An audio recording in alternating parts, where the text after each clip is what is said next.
and this is one we all know about. But Thomas,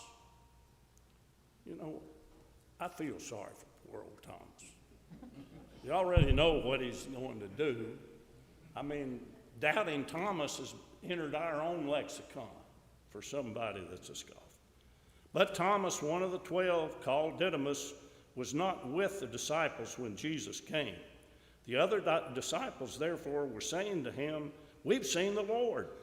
But Thomas said to them, "Unless I see it in his hands and the imprint of his nails, and put my finger into the place of the nails and my hand into his side, I will not believe." Well, do you find these three examples a little ironic? I do, because they're all three examples of his disciples. They're the ones that seem to have struggled with this faith. Well, good laws, if I was a disciple and was there all the time and saw everything that Jesus did, seems to me of any group, they ought to have a whole lot more faith, because they just witness it time after time. And yet, all three of these examples are his disciples. Well, let's look at some good examples of faith. Luke chapter 7, 7 through 9. And this is my favorite faith person. This is the centurion, a Roman soldier. I can certainly, and he had sent his servants to try to ask Jesus to come and heal one of his servants. But on the road, the centurion says, "For this reason I did not even consider myself worthy to come to you. But just say the word, and my servant will be healed.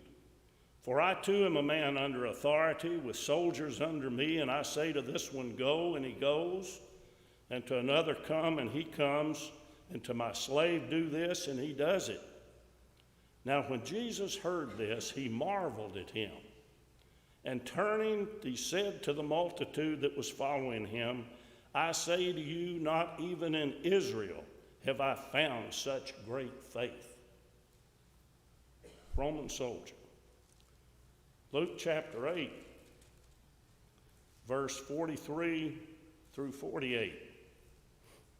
And a woman who had a hemorrhage for 12 years and could not be healed by anyone came up behind Jesus and touched the fringe of his cloak. And immediately her hemorrhage stopped. And Jesus said, "Who is the one who touched me?" And while they were all denying it, Peter said, "Master, crowding and pressing upon you." But Jesus said, "Someone did touch me, for I was aware that power had gone out of me." And when the woman saw this, she had not escaped notice. She came trembling and fell down before him and declared in the presence of all people the reason why she had touched him and how she had been healed. And Jesus said to her, "Daughter, your faith has made you well. Go in peace." One more, Mark chapter 7.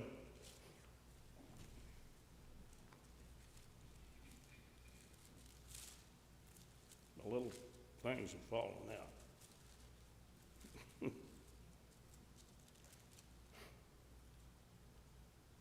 Mark chapter 7, verse 26 through 29. Now the woman was a Gentile of the Syrophoenician race, and she kept asking him to cast the demon out of her daughter. And he was saying to her, "Let the children be satisfied first, for it is not good to take the children's bread and throw it to the dogs." But she answered and said to him, "Yes, Lord, but even the dogs under the table feed on the children's crumbs." And Jesus said to her, "Because of this answer, go your way. The demon has gone out of your daughter. Your faith is strong." Well, this is ironic to me, too. The three good examples are all for the unsavory people of the time. The Gentiles, the Syrophoenician woman. Here's Jesus' disciples that unfortunately give us these bad examples of faith.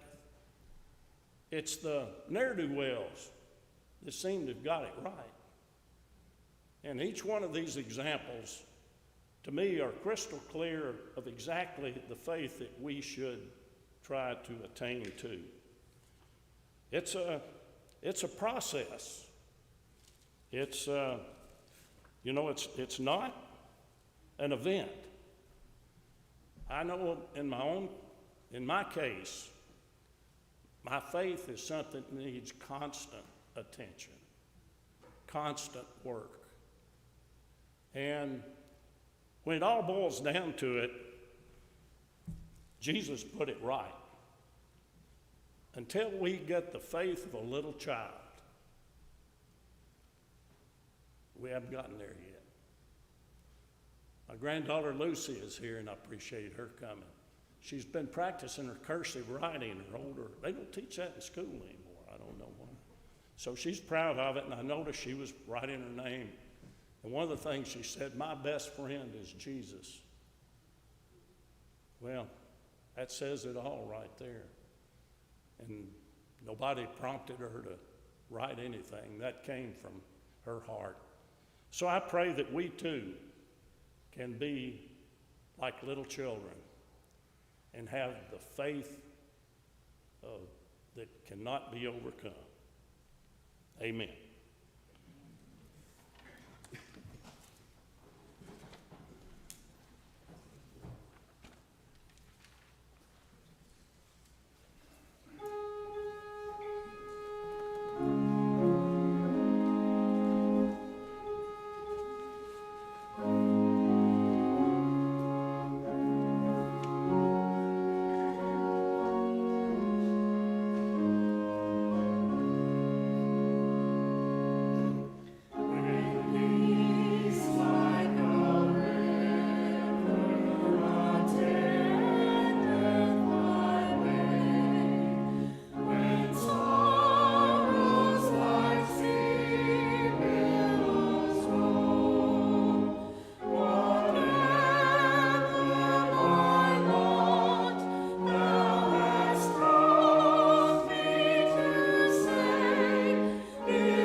Go in peace and keep the faith.